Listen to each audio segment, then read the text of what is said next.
안녕하세요, 여러분. 캐나다 뉴스를 보다 보면 자주 나오는데 정확히 어떤 느낌인지 좀 헷갈리는 그런 영어 동사들 있지 않나요? 네, 있죠. 특히 뉘앙스 차이가 중요한 단어들이요. 맞아요. 그래서 오늘은 그중에서도 prolong이랑 unveil 이 두 단어를 좀 깊게 파헤쳐 보려고 합니다. 아, 그 두 단어요? 중요하죠. 네. 그냥 뜻만 아는 게 아니라 실제 뉴스에선 어떻게 쓰이는지 또 어떤 느낌을 주는지 그런 걸 같이 살펴보려고요. 여러분의 어휘력이랑 뉴스 이해도를 좀 더 끌어올리는 시간이 되면 좋겠습니다. 좋습니다. 그럼 바로 시작해 볼까요, 여러분? 자, 먼저 prolong인데요. 기본 뜻은 길게 하다, 연장하다 이거잖아요. 네, 그렇죠. 근데 뉴스에서는 이게 좀 어떤 상황에 주로 나올까요? 예를 들어서 Union says Canada Post won't meet it halfway on arbitration, prolonging deadlock. 이런 문장이 있었어요. 아, 그 기사요? 네. 여기서 보면 캐나다 포스트 노사 협상이 잘 안 풀려서 교착 상태 deadlock가 길어진다. 이런 좀 부정적인 상황을 말하고 있더라고요. 맞습니다. 바로 그 지점인데요. prolong이란 단어가 뉴스에서 쓰일 때 보면 단순히 그냥 길어졌다는 사실 전달 이상으로요. 그 길어지는 상황 자체가 좀 바람직하지 않다거나 문제가 있다는 느낌, 그걸 줄 때 자주 쓰여요. 아, 그렇군요. 네. 뭐 예를 들면 팬데믹 장기화, 그러니까 prolonging the pandemic, 아니면 경기 침체 장기화, prolonging the recession 이런 식으로요. 아하. 물론 뭐 식품 유통기한 연장, prolong shelf life처럼 그냥 중립적인 쓰임도 있긴 한데요. 뉴스 맥락에서는 아무래도 부정적인 뉘앙스가 좀 더 강하게 느껴질 때가 많죠. 그렇군요. 그럼 혹시 비슷한 뜻을 가진 extend 있잖아요. 그거랑 비교하면 프롤롱은 어떤 차이가 있을까요?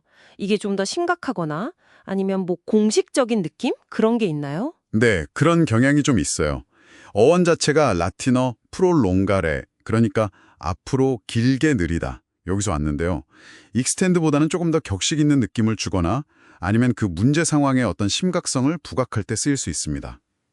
심각성이요. 네, 예를 들어서 생명 연장, prolong life 같은 거요. 의료적인 상황이나 아니면 법적, 정치적 절차가 좀 지연될 때 be prolonged 이렇게 수동태로 쓰이는 걸 보면 알 수 있죠. 그냥 길게 한다는 걸 넘어서 그 연장되는 상황 자체가 가지는 어떤 무게감, 그걸 좀 전달하는 단어 같아요. 아, 네네. 이해가 되네요. 무게감. 네, 자, 그럼 다음 단어로 넘어가 볼까요? unveil입니다. 이건 딱 들으면 그 베일을 벗긴다는 이미지가 떠오르는데요. 맞아요. 그 이미지가 핵심이죠. 뉴스에서는 어떤 뜻으로 쓰일까요? 여기 예시로 The Forks unveiled the lineup for its 11 days of programming. 이 문장이 있네요. 위니펙에 있는 The Forks라는 곳에서 행사를 하는데 그 주요 내용을 처음으로 공개했다. 뭐 이런 뜻으로 쓰인 것 같아요. 네, 정확합니다. 언베일은 보통 새로운 계획이나 뭐 제품, 정책 같은 거 있잖아요. 이런 걸 대중에게 공식적으로 그리고 처음으로 소개하거나 발표할 때 쓰는 단어예요. 아, 공식적으로 처음. 네, 그래서 그냥 단순히 보여주다, 쇼라거나 발표하다, 어나운스 보다는 조금 더 강조하는 느낌이 있죠. 이전에는 몰랐던 뭔가 좀 중요하고 새로운 걸 짠! 하고 공개하는 그런 뉘앙스가 있어요. 아, 그래서 그냥 쇼가 아니라 unveil을 쓰는 거군요. 뭔가 좀 중요한 걸 공개한다는 느낌이 확 드는데요. 말씀하신 것처럼 뭐 조각상 같은 거, 제막식 할 때처럼요. 네, 맞아요. 비유가 딱이네요. 단어 안에 veil이 들어있는 것처럼 어원도 문자 그대로 덮개를 제거하다. 여기서 왔거든요. 오, 그리고 앞에 붙은 on, 접두사가 가려져 있던 상태에서 벗어나서 드러낸다 라는 의미를 더 강조해주고요. 그래서 이 단어 자체가 그 공개되는 내용의 어떤 새로움이나 중요성 이런 걸 좀 부각시키는 효과가 있는 거죠. 그렇군요. 네, 그래서 뭐 중요한 법안 내용을 공개한다거나 unveil legislation text 아니면 기업이 최신 모델을 선보인다 unveil latest models 이런 좀 공식적이고 주목할 만한 발표에 자주 등장합니다. 들어보니까 프롤롱과 unveil 이 두 단어가 그냥 비슷한 말 같지만 실제로는 뉴스의 맥락 안에서 그 상황의 성격을 딱 규정해주는 역할을 하는군요. 프롤롱은 좀 부정적인 연장, unveil은 뭔가 중요하고 새로운 첫 공개. 그렇죠, 그렇죠. 이런 숨은 의미를 알고 나면 뉴스가 훨씬 더 입체적으로 보일 것 같아요. 네, 맞아요. 여기서 한 걸음만 더 들어가 보면 이런 생각도 해볼 수 있을 것 같아요. 뉴스를 만드는 사람들이 있잖아요.